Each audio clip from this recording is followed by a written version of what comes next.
Hi everyone, and thank you so much for watching my channel, The Witty Turtle. In today's video, we are going to study about bad debts, right? Whether bad debts are allowed as deduction under section 36 or not. So the entire concept of bad debts is mentioned in section 36, subsection 1 and clause 7, right?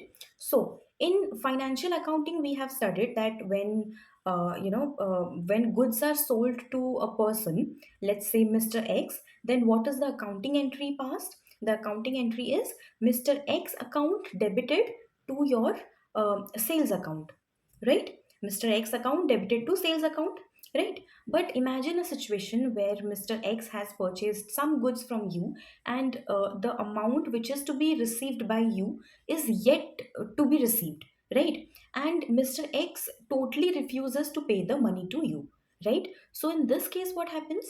So in this kind of situations, earlier what used to happen, it was necessary to prove that it is a bad debt, then only entry in your books of accounts as bad debt can be made, right? So earlier what used to happen, the earlier law used to say that to enter this particular happening or this particular event as a bad debt in your books of accounts, first you have to prove the same thing in the court, right? But generally what started happening, because it was going into the litigation, and there are a lot of legal expenses when you're taking any matter to the court. So in that case what happens, uh, जितना bad debt का amount था उससे ज़्यादा खर्चा court में होने लगा, right? For example, if your bad debt amount is 5 lakhs, then court, then the legal expenses or the expense for the litigation was more than 5 lakhs, right? So it was not really a benefit for the ssc, right? So to overcome that situation, now there is no such need to prove the bad debt, right? You can simply if you have not got the money, then you can simply claim it as bad debt in your books of accounts, right?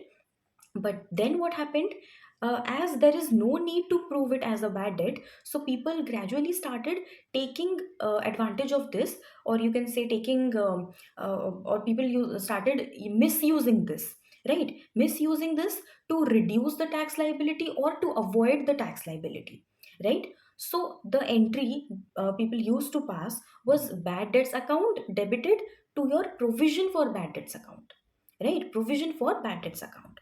So to overcome this entire situation, so that there won't be many cases in the litigation, and also people will not misuse the provision of not proving it. So there were another law which came into the picture. There were another provision which came into the picture, which was mentioned in your section 36, right? Section 36, subsection 1 and clause 7. So it said that another two conditions are inserted now to claim bad debts. If these two conditions are satisfied, then the SSC can claim a bad debts as a deduction, right? So the first point is that do not consider any provision for bad debt. It clearly states that you are not supposed to consider any provision which is made for bad debts. Instead, you have to write off the debtor, right? You have to write off the debtor. So earlier the entry was bad debts account debited to provision for bad debt, right? But now you have to mention it as bad debts account debited to the debtor. Who is the debtor in our case? Mr. X is the debtor, right? So it is saying the very same thing. You have to directly write off the debtor, right? You cannot write it off to, you cannot debit it to your, to the provision account, provision for bad debt account, right? Now this was the first condition. The first condition was do not consider provision, and instead of provision you have to write off the same amount to the debtor. You have to write off the debtor, right? Now the second point says that only those bad debts can be claimed which was once considered as the income of the ssc, or it was included in the income of the ssc, right? So it says that when we are making a PNL account, right? So in the credit side you have your sales, and in the debit side you have all your expenses, right? So whatever profit you are getting at the end, so whatever bad debt amount is there, if that bad debt is anyway considered as a income, or it was a part of the income in this previous year, or any preceding previous years, right? So in that case also, bad debt can be claimed as a deduction. For example, look at this example here. Alka account is debited to sales account 5 lakh rupees. So here this 5 lakhs is a part of PGBP income, because your sales is 5 lakh rupees. For example, the entire sales is 5 lakh rupees, and because and after deducting the expenses, whatever net profit is remaining, that is your PGBP income. So somehow this 5 lakh rupees is a part of your PGBP income, right? And this 5 lakh rupees Alka has not yet received, right? Alka has not yet received. So here this 5 lakh is a part of PGBP income, as sales of 5 lakhs is there, sales of only 5 lakhs is there. So कभी ना कभी ये जो date है, कभी ना कभी ये जो डेट है अलका के पीजीबीपी इनकम का हिस्सा था, right? Whether in this previous year or in any preceding previous years, this 5 lakh rupees or this amount of debt used to be a part of the income of Alka's account, right? So hence this debt can be considered as a bad debt, right? For example, if the bad debt is there related to a loan, so whatever loan you have, loan is considered as a liability, so we put loan in balance sheet, right? That doesn't come in your PGBP account, uh, that doesn't come in your PNL account, right? So again, if the debt is taken as a loan, so in that case what happens, that is not forming a part of your income or your PGBP income, right? So hence it will not be allowed. But if it is forming a part of your PGBP income, then it will be allowed. Two conditions. The first condition says that do not consider the provision, instead you have to write off the debtor directly.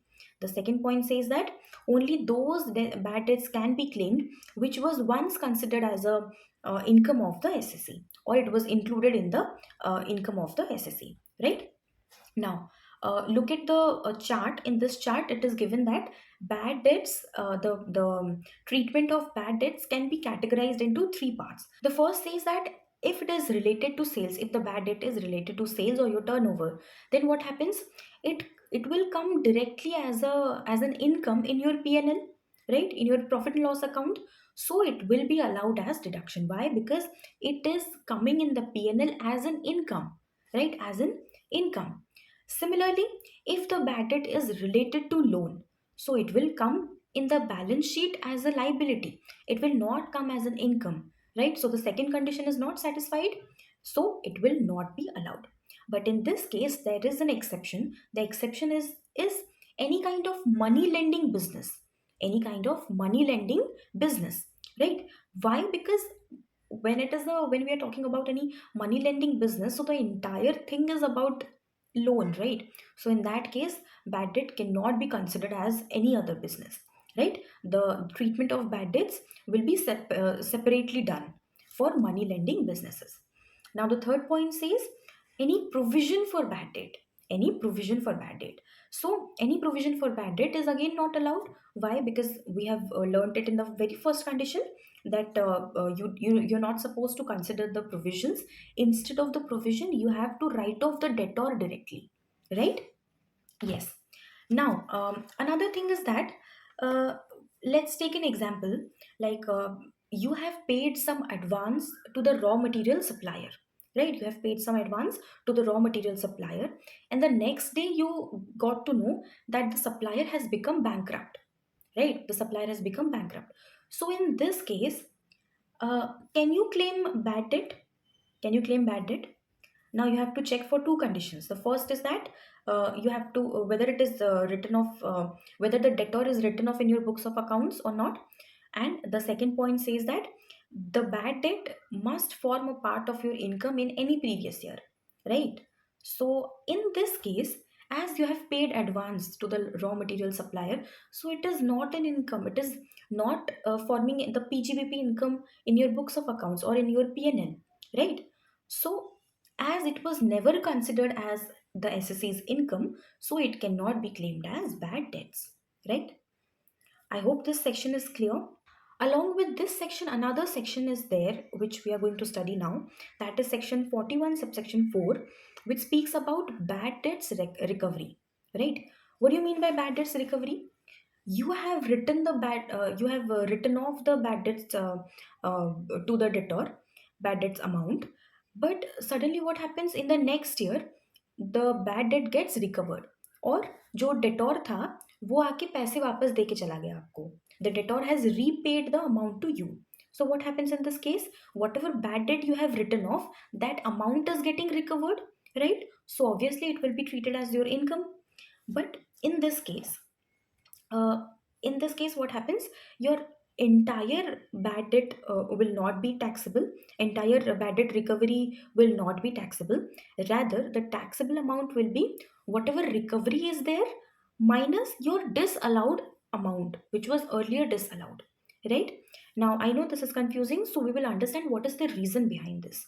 The reason is that, for example, the profit and loss account of the last year in this case is given here, right? So the sales has happened of 5 lakh rupees, out of which you have not really realized anything, right? You have not realized any money out of that. So the entire 5 lakhs is your bad debt, right?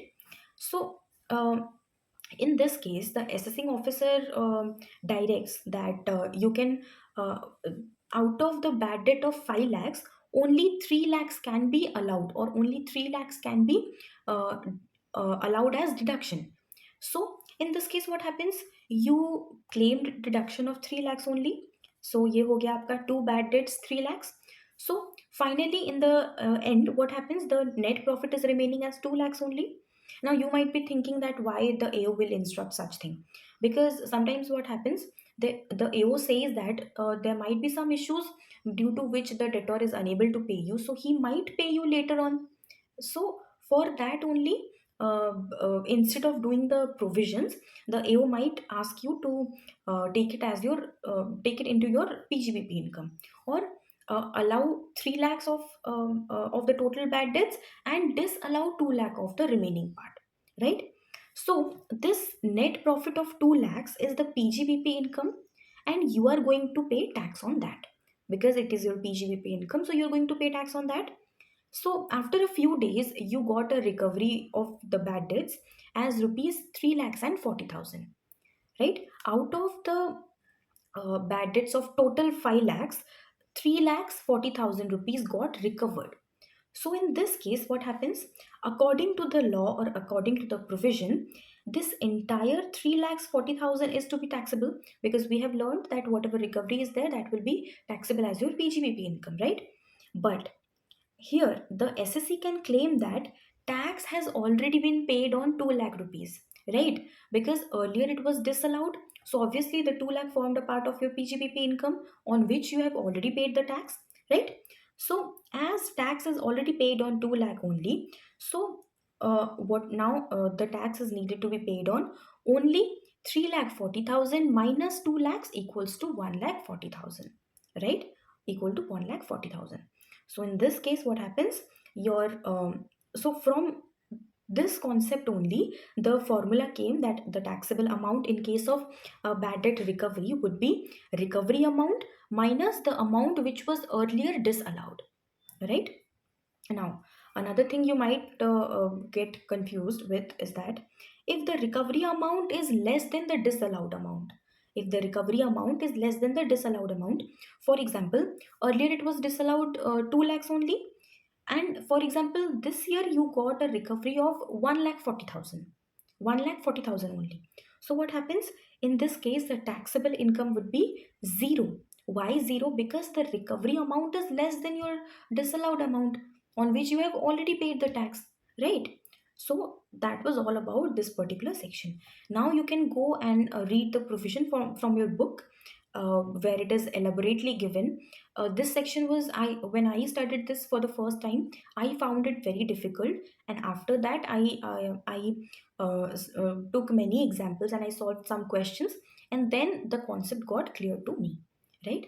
So yeah, that was it for the video, guys. Thank you so much for watching my channel again, And if you find this video helpful, then please hit the like button, subscribe to my channel, The Witty Turtle, and don't forget to share this video and this entire PGBP playlist with your CA and CMA intern and final friends.